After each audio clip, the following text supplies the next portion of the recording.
મહિલાઓ દેશમાં છે જેનો થી થર્ડ લાર્જેસ્ટ ટ્રિલિયન ઇકોનોમી બનવા તરફનો જે પ્રયાસ છે એના ભાગરૂપે એક્વા એક્સપોર્ટ્સ વધે એ માટે પ્રયાસ થયો છે. સીડ્સ આપણે જે ઇમ્પોર્ટ કરીએ છીએ તેમાં પ્રમોશન આપવા માટે ઓઇલ સીડ્સ આ તે એ બેકઅપ આપવામાં આવ્યું છે. ખાસ કરીને ફિનાન્શિયલ સેક્ટરમાં ગિફ્ટ સિટીમાં આઈએફએસસી ફિનાન્શિયલ સર્વિસને રિલેવન્ટ જે સેટઅપ છે એમાં પ્રમોશન આપવાનો પ્રયાસ છે. ખાસ કરીને સોલારમાં જે રોપટોપ સોલાર યુઝ કરે છે તેમને 300 યુનિટ ફ્રી ઇલેક્ટ્રિસિટી કન્ઝમ્પશન આપવાનો એક એ પ્રયાસ અભિનંદનીય છે. સોલારમાં હજુ ઘણું સારું કરી શકાય એમ હોત પણ થઈ શકે એમ હતું પણ ઇન્ટરીમ હોવાના કારણે કદાચ આ પ્રયત્ન થયો નથી. એક્વા કલ્ચરમાં પણ પ્રમોશન આપવાના આશયથી એક્વા એક્સપોર્ટ્સ વધે એ માટે ભાર અપાયો છે. એગ્રીકલ્ચર સેક્ટરને પણ પ્રમોટ કરવાના આશયથી એક્શન લેવાયેલું છે. આયુષ્યમાન ભારત ઉપર ભાર આપવામાં આવ્યો છે. એવી રીતે સેલ્ફ હેલ્પ ગ્રુપને પણ મજબૂત કરવા માટેનો પ્રયાસ છે. એક્વાનું મેં કહ્યું તેમ 5 ઇન્ટિગ્રેટેડ એક્વા પાર્ક બનશે એ માટે પ્રપોઝલ આવી છે. સર બીજા મુદ્દાઓ છે સર કયા મહત્વના મુદ્દાઓ છે તે સામે આવ્યા છે? 5 ટ્રિલિયન ઇકોનોમી તરફ જવા માટે અને જે આપણા 1 થી 3માં 3 નંબરની ઇકોનોમી બનવા માટે જે પ્રોત્સાહક બજેટ છે તેમાં એમણે ઉદ્યોગ ધંધાના વિકાસ માટે 1 કરોડ રૂપિયા સુધીની વ્યાજ લોન માફ કરી છે. અને બીજી વસ્તુ એવી છે કે એમને ખેતીને કૃષિલક્ષી બજેટ છે આવ્યું અને ખાસ એક્વાને પ્રમોટ કરતું બજેટ છે કે જેથી કરીને 3 લાખ મહિલાઓને એ લોકો રોજી આપી શકે, 3 કરોડ મહિલાઓને એ લોકો રોજીરોટી આપી શકશે.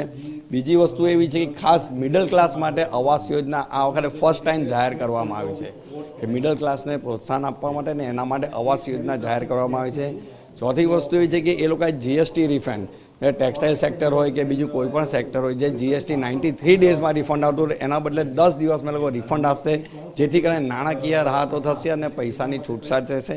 ઇન્કમટેક્સ રિફંડ બી એ લોકો વહેલું આપવાની જાહેરાત કરવામાં આવી છે. બાકી ટેક્સ બેનિફિટને આ તે જે હતું તે સેમનું સેમ છે, એમાં કોઈ રાહત છે નહીં. એટલે આમ બજેટ એકંદરે ઉદ્યોગલક્ષી, કૃષિલક્ષી અને જે વિકાસ છેલ્લા 100 વર્ષમાં થયો છે જે આવનારા 10 વર્ષમાં થશે એ અનુલક્ષીના બજેટ આપવામાં આવ્યું છે.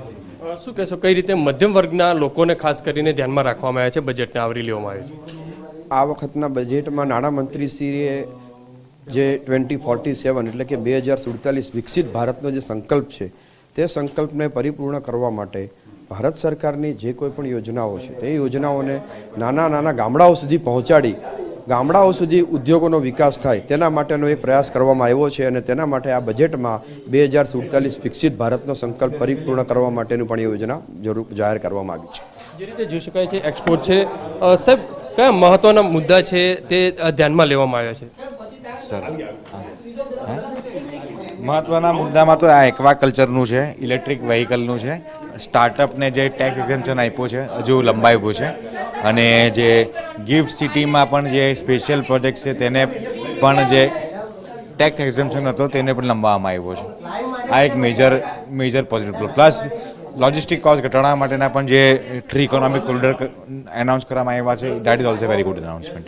મધ્યમ વર્ગને ધ્યાનમાં રાખવામાં અને આ બજેટ છે તે રજૂ કર્યું. મધ્યમ વર્ગને કઈ રીતે સીધો ફાયદો થઈ શકે છે, કયા એવા ટેકનિકલ મુદ્દાઓ જે છે?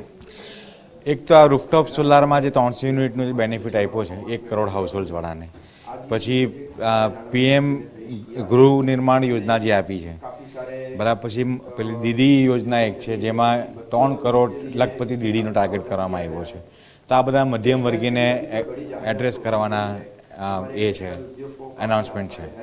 ઇન્કમટેક્સ રિટર્નની વાત છે, જે અમુક જે રિફંડો જે આપવા માટેનો વાત કરી છે તેનો સમય પણ કંઈક જે ઘટાડવામાં આવ્યો છે, એ કયા મુદ્દાઓ છે? સિસ્ટમ છે, એ લોકોની સિસ્ટમમાં ઇમ્પ્રુવમેન્ટ લાવ્યા છે. એ લોકો ઇન ધ પાસ્ટ આટલા વર્ષમાં જે જૂની સિસ્ટમ હતી નવી સિસ્ટમ લઈને આવ્યા, ફેસલેસ એસેસમેન્ટ સિસ્ટમ લઈને આવ્યા, એનાથી જે ફરક પડ્યો છે, જે ટેકનોલોજી ઇમ્પ્લિમેન્ટ કરી છે એ લોકો ટેક્સ એડમિનિસ્ટ્રેશનમાં, તેનાથી જે ફરક પડ્યો છે તેનું એનાઉન્સમેન્ટ રહ્યું. પર્સનલ ઇન્કમ ટેક્સમાં કોઈ નવું એનાઉન્સમેન્ટ નથી જે અપેક્ષિત હતું. કન્સિડરિંગ ધ આપણે શું કહેવાય ઇન્ફ્લેશન તો આખા ઇન્ડિયામાં વધેલું જ છે છેલ્લા ઘણા વર્ષોથી. આજે દરેક વસ્તુ મોંઘી થઈ છે, તો લોકોની સામાન્ય ઇન્કમ ભલે વધી હોય પણ સામે ખર્ચા પણ વધ્યા છે, તો પર્સનલ ઇન્કમ ટેક્સનું એક્ઝેમ્પશન થોડું વધુ જોઈતું હતું. જે રીતે જોઈ શકાય છે ઉદ્યોગકારો જે રીતે કહી રહ્યા છે, એક્સપોર્ટ છે તે લોકો કહી રહ્યા છે, મધ્યમ વર્ગના લોકોને આવરી લેતું જે બજેટ છે તે જોવામાં મળી રહ્યું છે. ઇન્કમ ટેક્સની અંદર કોઈ લાંબો મોટો ફેરફાર છે તે કરવામાં નથી આવ્યો. જી, કેમેરામેન સંજય ચંડલ સાથે બલદેવ સુથાર, TV9 સુરત.